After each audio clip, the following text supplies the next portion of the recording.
வணக்கம் சகோ, இது உங்கள் டிஎஃப் தமிழ் மூவி டைம். இன்னைக்கு 11 அப்படிங்கிற ஒரு கிரைம் த்ரில்லர் இன்வெஸ்டிகேஷன் படத்தை பற்றி தான் பார்க்க போகிறோம். ஃபர்ஸ்ட் 11 படத்துடைய கதை என்னன்னு பார்த்துடலாம். படத்துடைய ஸ்டார்டிங்லேயே மாஸ்க் போட்ட ஒருத்தன் யாரையோ கொலை பண்ணி பெட்ரோல் ஊற்றி எரிக்கிறான். இந்த கேஸை போலீஸ் ஆஃபீஸர் ஏசிபி ரஞ்சித் விசாரிக்க ஆரம்பிக்கிறாரு. ஒரு இன்வெஸ்டிகேஷன் பண்ணதில் எந்த ஒரு எவிடன்ஸுமே கிடைக்கல. ஆனால் இதே சேம் பேட்டர்னில் அடுத்தடுத்து 5 கொலைகள் நடக்க ஆரம்பிக்குது. இப்படி வரிசையாக நிறைய கொலைகள் மட்டும்தான் நடக்குது. ஆனால் அந்த கொலைக்கான ஆதாரமோ எவிடன்ஸோ எதுவுமே இந்த கேஸை விசாரிக்கிற போலீஸ் ஆஃபீஸர் ரஞ்சித்துக்கு கிடைக்கல.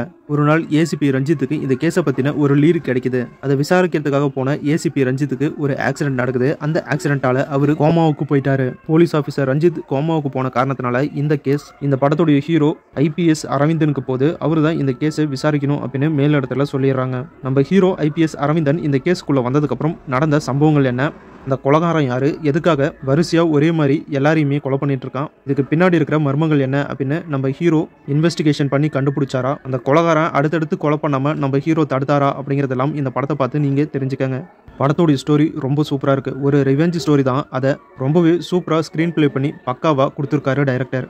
படத்துடைய பெரிய ப்ளஸ்ஸே படத்துடைய சென்டிமெண்ட் சீன்லாம் நம்ம கூட ஈஸியாகவே கனெக்ட் ஆயிடுச்சு. கொலைகாரன் எதுக்காக இந்த கொலையெல்லாம் பண்ணுறான் அப்படின்னு அவங்க சொல்லியிருக்க காரணம் கரெக்டாக இருக்குது. கொலைகாரன் பண்ணது கரெக்டு தான். அவன் இவங்க எல்லாரையும் இப்படி தான் கொண்டு இருக்கணும் அப்படின்னு நாமளே அந்த கொலைக்கு சப்போர்ட் பண்ணுற மாதிரி நம்ம மனசை மாற்றி கொண்டு போயிட்டாங்க. இதுதான் இந்த படத்துடைய மிகப்பெரிய ப்ளஸ்ஸு. படத்தில் நடிச்சிருக்க எல்லா ஆக்டர்ஸுமே அவங்களுக்கு கொடுத்த ரோலை பக்காவாக பண்ணியிருக்காங்க. படத்தில் வர ஃப்ளாஷ்பேக் போர்ஷன் எல்லாமே சூப்பராக ஒர்க் அவுட் ஆயிருக்கு. படம் ஸ்டார்டிங்லேருந்து எண்டு வரைக்குமே ட்விஸ்ட் மேலே ட்விஸ்ட் அப்படின்னு கிரைம் த்ரில்லர் சஸ்பென்ஸ் அப்படின்னு எல்லாமே வச்சு சூப்பராகவே கொண்டு போயிருக்காங்க.